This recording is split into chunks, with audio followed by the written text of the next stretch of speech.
En 2023, le cinéma, c'était ça. Et je pense, on est tous d'accord, c'était dingue. Et je pense qu'il va falloir attendre longtemps, et peut-être qu'on n'aura plus jamais une année aussi riche et folle en termes de cinéma et de séries. Car oui, grâce à la pandémie du Covid-19, tout ce qui devait sortir en 2020, 2021 et 2022 un peu, est sorti en 2023. Ce qui a donné des mois très remplis niveau film et souvent très qualitatifs. Même si on est d'accord, il y a bien eu quelques petites daubes dedans, mais aussi nos belles petites surprises, comme ça.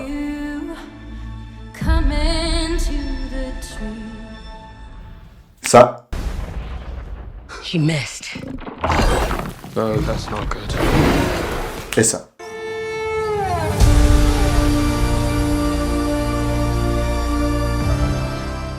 Malheureusement, j'ai un truc qui me dérange ces derniers temps. C'est que j'entends beaucoup dire que 2024, ça va être chiant et qu'il n'y a rien qui sort. Et cette vidéo est là pour vous prouver un peu le contraire. Donc on va faire un petit récap de tous les films qui sortent tous les mois. Comme ça, vous pourrez peut-être trouver votre attente de l'année. Et aussi voir que 2024, en vrai, il y a des choses.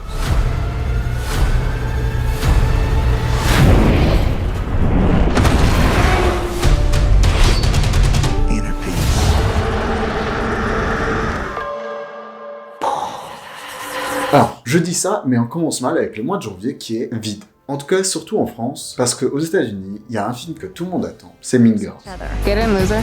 Welcome. D'ailleurs, il y a une vidéo un peu histoire sur la création de ce film qui sort bientôt, et surtout pour expliquer à quel point ce film est un phénomène, et qu'en France, on l'a raté. Et en vrai, moi je vous dirais, tentez-le, parce que franchement, il est sympa. Je suis allé le voir il y a pas longtemps. Et ouais, c'est un peu tout pour le mois de janvier, on passe direct pour le mois de février. Au mois de février, il y a principalement deux sorties. On a Argyle. You and I, we're not so different. Agent Argyle. Avec des noms comme Bryce Dallas Howard, Henry Cavill, Dua Lipa, et qui a l'air d'être un bon film d'action avec une idée que j'apprécie beaucoup. En gros, c'est une écrivaine qui a écrit un roman d'espionnage, sauf qu'il s'avère que beaucoup de ce qu'elle a écrit, c'est vrai, qu'elle va se faire pourchasser par des gens, alors qu'elle est une simple écrivaine. Puis, on a Madame Web. Alors, si vous avez toujours pas vu le trailer, évitez-le, parce qu'il spoil tout. On va d'ailleurs faire une vidéo sur les bons et les mauvais trailers. Mais de ce que je peux vous dire, vu que j'ai vu le trailer, j'étais un peu hype, mais le trailer fait peur. Et Mars, ça se révèle. Déjà, on a d'une partie 2. Je sais que le premier était un peu mitigé. Des gens l'ont trouvé trop lent, d'autres l'ont trouvé très intéressant. Mais en vrai, les trailers promettent et il y a des superbes visuels. Puis on a le fameux Kung Fu Panda 4 qui est un peu sorti de nulle part. Et en vrai, pour tous les gens qui ont aimé Kung Fu Panda 1 et 2, oubliant le troisième s'il vous plaît, et ça promet. On a aussi une histoire vraie qui a l'air hyper touchante avec un film qui s'appelle Arthur the King. On parle d'un chien et de 100 mètres et ça a l'air d'être très touchant. Puis pour les gens qui ont aimé une sorte de prequel, remake, je sais pas ce que c'était, je l'ai pas vu, de Ghostbusters avec Paul Rudd, et il y a la suite qui revient et apparemment elle se passera à New York dans le même endroit où ils ont tourné le premier film. Et pour finir sur une bonne dose d'action, Godzilla & Kong de New Empire. Et avec un film Godzilla ou King Kong, en vrai, on peut jamais s'en mettre. Malheureusement, avril, honnêtement,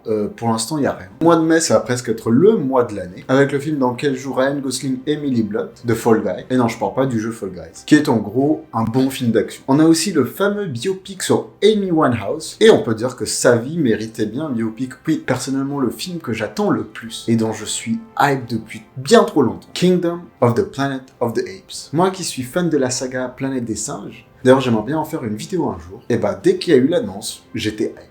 Surtout qu'il est réalisé par Wes Ball, qui a réalisé les films Maze Runner, dans lequel je trouvais qu'il y avait une superbe réalisation, surtout au niveau mouvement de caméra. Donc moi je vous dis, même si la saga Planète des Singes n'a pas la cote, donnez-lui une chance et je pense que vous ne serez pas déçus. Il y aura aussi la suite de Mad Max Fury Road avec Furiosa Mad Max Saga. Je dois avouer, j'ai pas vu Fury Road, mais ça va être une occasion de le rattraper. Et je sais qu'apparemment le premier film il était incroyable, donc pourquoi pas le deuxième, surtout avec Anya Taylor-Joy. Et le film que personne attend, mais moi je suis hype pour aucune raison, le film Garfield.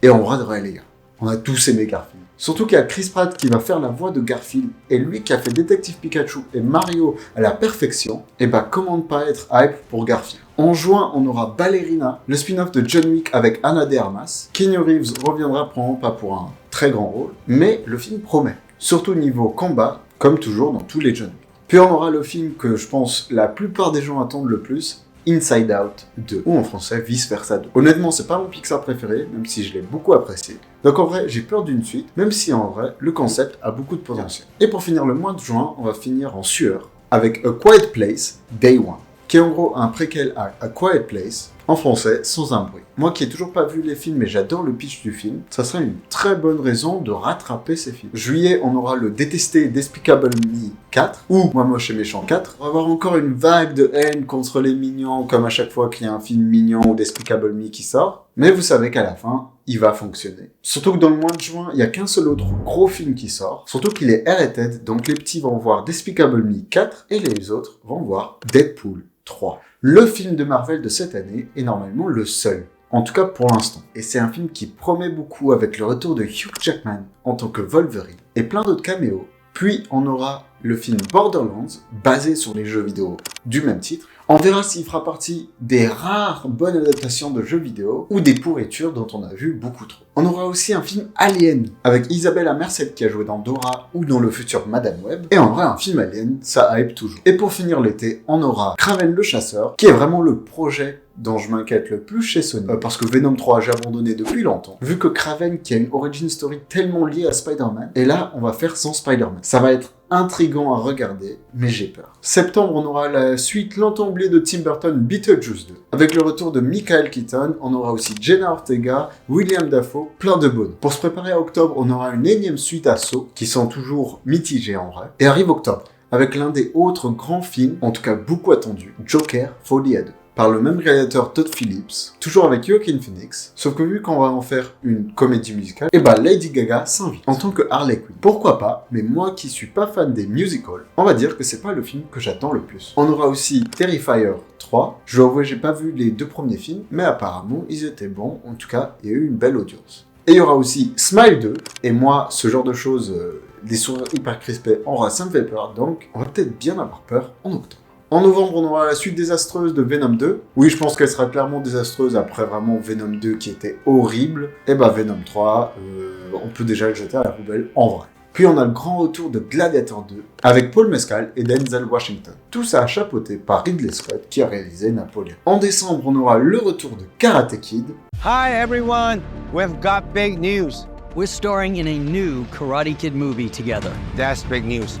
Mais aussi la fameuse suite du remake en live action du Roi Lion, qui développera un peu plus la vie de Mufasa. On aura aussi Sonic the Hedgehog 3, avec Shadow qui va venir enfin dans l'histoire, et moi qui adore ce personnage, en vrai ça me hype. Surtout que les 2 premiers films étaient des bons moments. Et on aura aussi un remake du grand film Nosferatu de 1902, donc 102 ans plus tard, on a un remake. Et en vrai, ça promet. Alors là, je vous ai surtout parlé des films parce que souvent les séries, c'est compliqué de prédire quand ils sortent vu qu'ils annoncent généralement juste quelques mois avant. Mais pour vous donner quelques noms dont on connaît la sortie, on a Avatar, le dernier maître de l'air en live action, qui en vrai a vraiment époustouflé avec son trailer.